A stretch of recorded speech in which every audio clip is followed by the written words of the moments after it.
अस्सलामुअलैकुम, आप देख रहे हैं ईमान टेलीविज़न यूट्यूब चैनल। संडक बलूचिस्तान, सोना उगलती कान के अंदरूनी मनाजिर। हर दिन लगभग 100 टन माननग होती है, जिसमें खालिस सोने और तांबे की बहुत बड़ी मिकदार निकलती है। यह दुनिया की तीसरी बड़ी कान समझी जाती है जो रेकॉर्ड के अलावा है।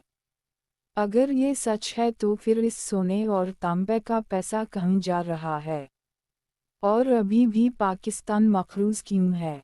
वो यूं कि पाकिस्तान के सारे वसाइल पर सियासतदान और उनके का और बाप अमरीका सब गरीब का खून नचोड़ रहे हैं और तमाम कीमती वसाइल खामोशी से चोरी कर रहे हैं। बेचारी अवाम को तो पता थी नहीं कि मुल्क को कैसे कैसे लूटा जा रहा है, लेकिन सच कभी अवाम के सामने नहीं आने दिया।